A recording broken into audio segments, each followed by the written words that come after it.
আসসালামু আলাইকুম। দর্শকের কথা অনুষ্ঠানে আপনাদের সকলকে আমন্ত্রণ জানাচ্ছি।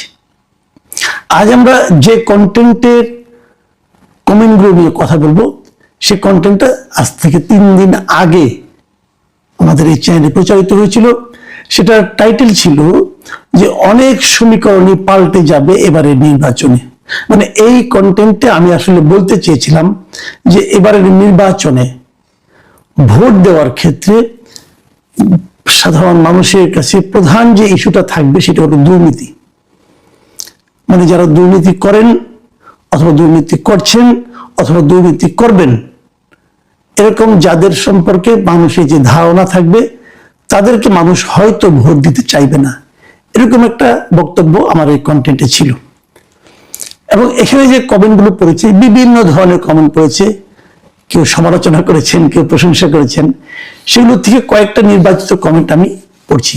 আমি প্রথমে বলে নেই, অনেকেই মনে করেন যে কেবল যে কমেন্টগুলোতে আমার প্রশংসা আসে সেগুলি আমি পড়ি, আবার কেউ কেউ বলেন যে না, আমি বেছে বেছে যেগুলি মোলায়েম সমালোচনা সেগুলি পড়ি। তো এক্ষেত্রে আমি বলি ভাই, আসলে তা নয়। অনেক ধরনের কমেন্টই পড়ে, ধরেন প্রায় 1000-এর মতো কমেন্ট পড়লো, আমি তো সবগুলি পড়তে পারবো না। কাজে আমি গোটা বিষয়ে কমেন্ট সাধারণত পড়ি, 20টা বড় জোর 15 থেকে 20 এরকম, কখনো কখনো 22-23টা পড়ি। যদি বেশি পড়ি তাহলে কমেন্ট বেশি হয়, কিন্তু আমার আলোচনাটা আবার হয় না। যে কারণে আমি একটা ব্যালেন্স করার চেষ্টা করি। যাই হোক, আর আলোচনা বাড়াই না, কমেন্টে চলে আসি। প্রথম যে কমেন্টটা পড়বো আমি, এটা লিখেছেন আমন আমরো, এটার নামটা আমি ঠিক বুঝতে পারলাম না, যাই হোক আমন আমরোই পড়লাম।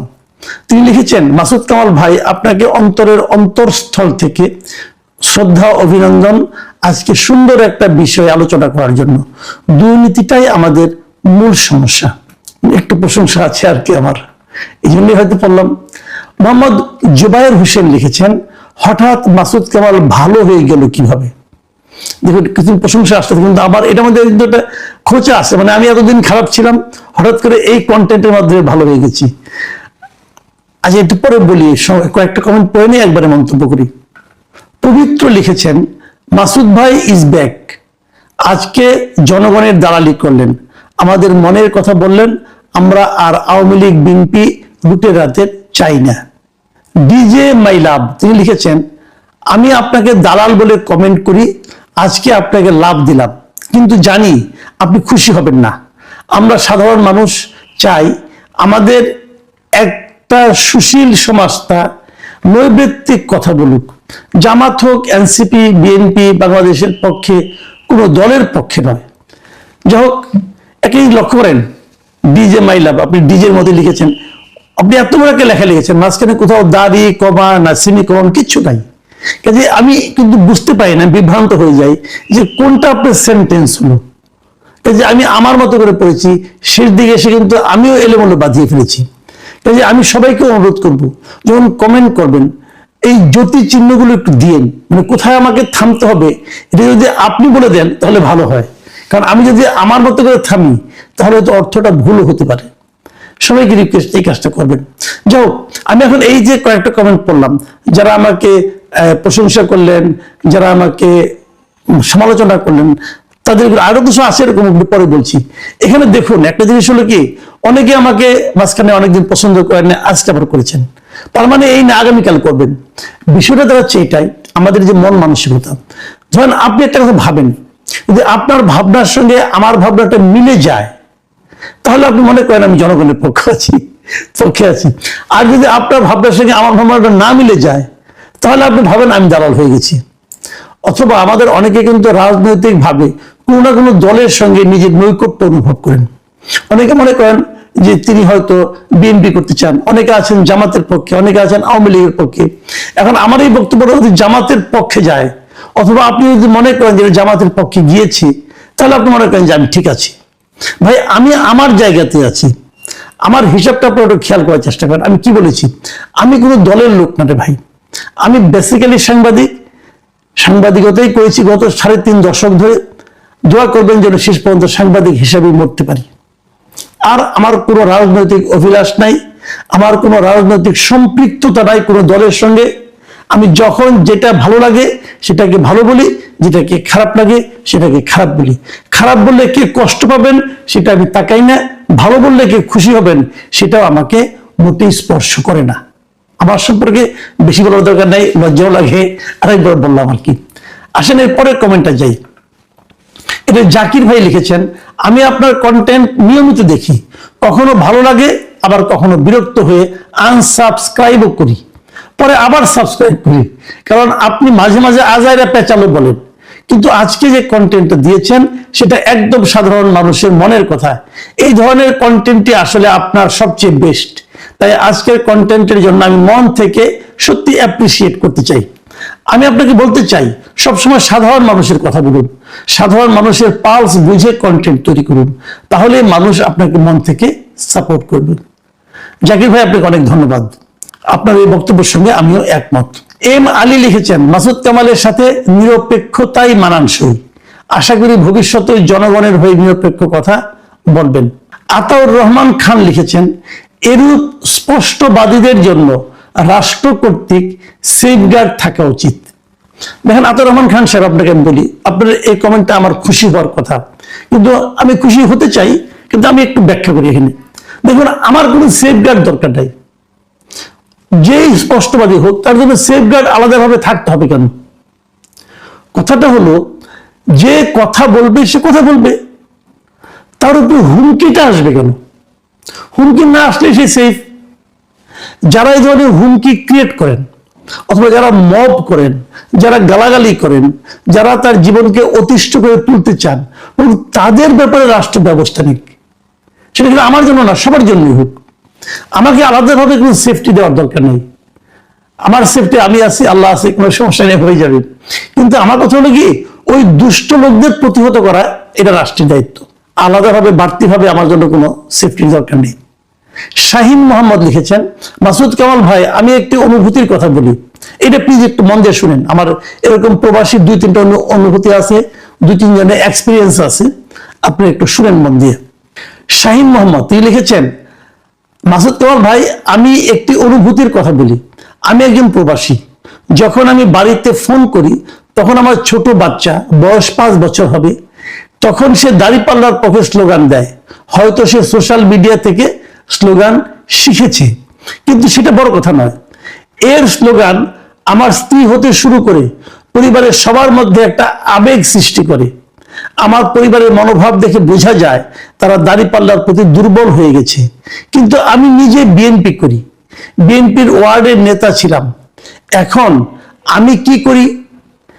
আমার মত কি তাদের উপর চাপিয়ে দেওয়া উচিত হবে? খেয়াল করেন, এটা হয়তো অনেকে বলবেন যে না ভাই, এই লোকও বিএনপি করে, এই লোকও জামাত করে, বিএনপির নাম করে সে জামাতের পক্ষে বলতেছে। ভাই দেখেন, অনেক কিছু হতে পারে, উনি যেটা বলেছেন সেটাকে আমি সত্য মনে করি। আমি ওনাকে বলবো, ভাই আপনার মত আপনি কারো উপর চাপিয়ে দিন না। প্রত্যেকটা মানুষের নিজস্ব একটা মত থাকা উচিত। আপনি যদি বলেন তোমরা এটা করো, চাপাই দিলে সেই মধ্যে উনি রাখবেন ভোট কেন্দ্রে, যে আপনি জানেন না, কাজে কোনো দরকার নাই। আপনার ভোট আপনি দেন, ওনার ভোট ওনাদেরকে দিতে দেন, সেটাই গণতন্ত্র। একই বাড়ির মধ্যে 5 ধরনের ভোট থাকতে পারে, সেটাই গণতন্ত্র। সবাইকে দল বেঁধে একই মার্কায় ভোট দিতে হবে কেন?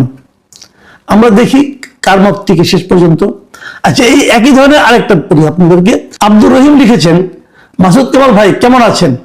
আমি একজন আবুধাবি প্রবাসী, আপনার সাথে কথা হয়েছিল। হ্যাঁ, আমার যতদূর মনে পড়ে আপনি আমার সঙ্গে একবার ফোনে কথা বলেছিলেন, একবার না বোধহয় একাধিকবার কথা বলেছিলেন। সীতাকুণ্ডতে বাড়ি, আমার একজন প্রবাসী ভাই এখানে আছেন, তার পরিবার নিয়ে থাকেন। শিবিরের লোকজন তার সম্পত্তির দখল নিয়ে নিয়েছে। আমাকে বলতেছে, ভাই আমি এখন কি করব, কোথায় যাব?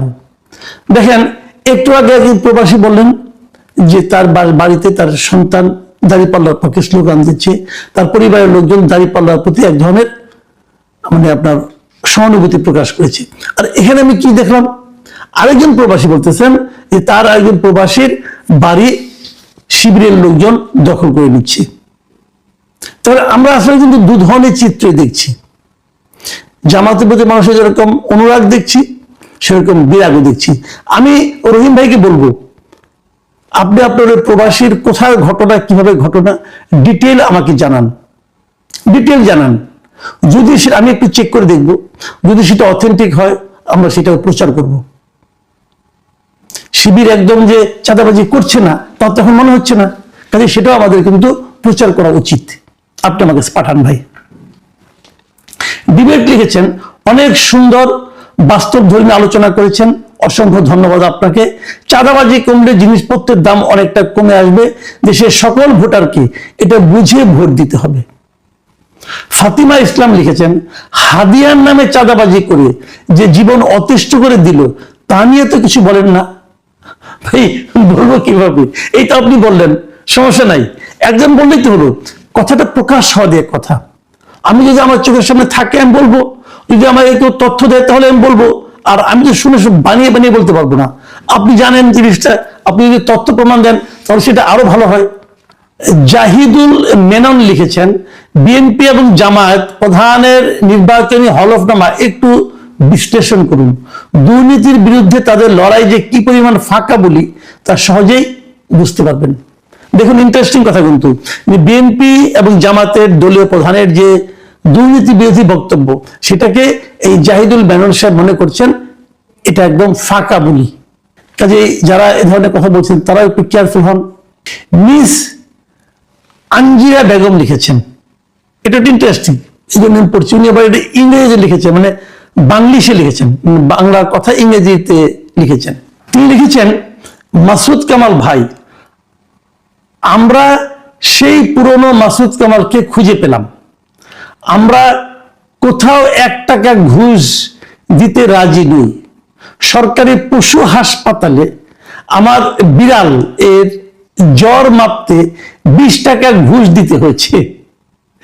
ঘুষ নিতে ওই ব্যক্তিটি আমার পিছনে পিছনে আমার রিক্সা পর্যন্ত আসছে। ধামরাই, ঢাকা। উনি ধামরাই, ঢাকা থেকে লিখেছেন যে উনি বিড়ালের জ্বর মাপতে গিয়েছিলেন, 20 টাকা থেকে ঘুষ দিতে। দেখেন ঘটনাটা ছোট, 20 টাকা, কিন্তু এই ঘটনাটা হলো কি মানুষের টেন্ডেন্সিটা বোঝাচ্ছে, মানুষের যে মানসিকতা, ঘুষ নেওয়ার যে মানসিকতা, এটা প্রকাশ করছে। আমি কিন্তু এই ধরনের ঘটনার প্রতিবাদ এবং প্রতিরোধ চাই। এই ছোট ছোট ঘটনায় কিন্তু বড় ঘটনার জন্ম দেয়। কাজেই যিনি 20 টাকা নিয়েছেন, ওনার তো চাকরি সেই পশু হাসপাতালে বিড়ালের জ্বরটা মেপে দেওয়া, উনি কেন 20 টাকা নেবেন? আমি আঞ্জিরা বেগমকে ধন্যবাদ জানাচ্ছি। মোহাম্মদ নাজমুল হুসাইন নান্নু লিখেছেন, মাসুদ কামাল ভাই, আমি বিএনপির সমর্থক হয়েও আপনার কথাগুলো সঠিক মনে করি।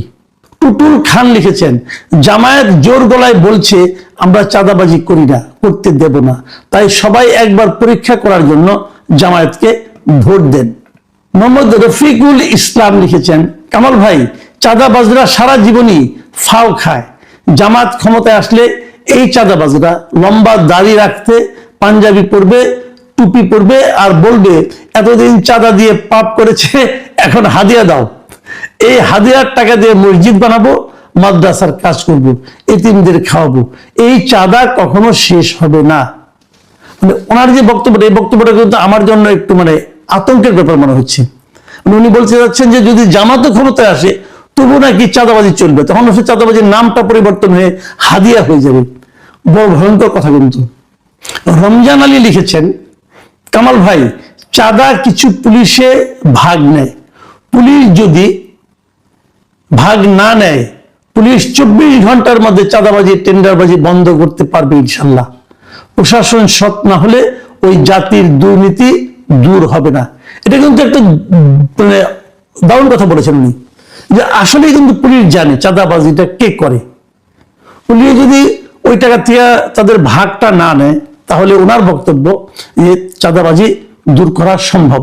আমি শেষ মন্তব্যটা পড়ছি, এটা লিখেছেন নিলয় হোসেন। তিনি লিখেছেন, মাসুদ কামাল ভাই, আমার বাড়ি নোয়াখালী, আমি আওয়ামী লীগ সমর্থক, তাই শেখ হাসিনা যাওয়ার পরে বিএনপির সন্ত্রাসীরা আমার 21% জমি দখল করে ফেলেছে।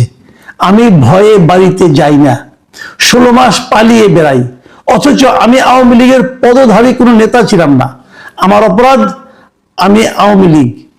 আপনার কাছে অনুরোধ করছি, আপনি আমার কথাটা টকশোতে তুলে ধরবেন। আমি আপনাকে নিয়মিত ফলো করি, আমি আপনার কাছ থেকে এতটুকু আশা করতেই পারি। ভাই, আমার পুরো ঠিকানা বলতে পারছি না নিরাপত্তার স্বার্থে, তাই দুঃখ প্রকাশ করছি। ভাই, বিএনপি অনেক খারাপ ভাই, বিশ্বাস করেন এরা ক্ষমতায় আসলে দেশে কেমন সৃষ্টি করবে। ভাই প্লিজ ভাই আমার আপনারা কিছু একটা করেন, অনুরোধ করছি প্লিজ। ভাই এই যে কমেন্ট আমরা এখানে এসেছি, আমি এই কমেন্টের সত্য মিথ্যা বলতে পারবো না। এই কমেন্টটা আসলে কি বিএনপিকে ডিফেন্ড করার জন্য কিনা তাও জানি না। এই কমেন্টটা কি বিএনপির প্রতিপক্ষকেও পাঠিয়েছে কিনা তাও বলতে পারবো না।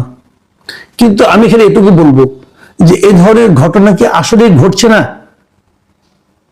আমি নিলয় হোসেন সাহেব, আপনাকে আমি রিকোয়েস্ট করবো, আপনি নাম ঠিকানা বলতে চাচ্ছেন না প্রকাশ্যে, ঠিক আছে, আপনি আমাকে আপনার আমার হোয়াটসঅ্যাপ নাম্বারে আপনি ডিটেল আমাকে পাঠান, কোথাকার ঘটনা। আমি অবশ্যই সেখানকার বিএনপি লোকজনের সঙ্গে যোগাযোগ করবো, এমনকি ঢাকাতেও বিএনপি যারা কেন্দ্রীয় কমিটিতে আছে তাদের সঙ্গে আমি যোগাযোগ করতে পারবো। এই ধরনের অন্যায় তো চলতে দেওয়া যায় না।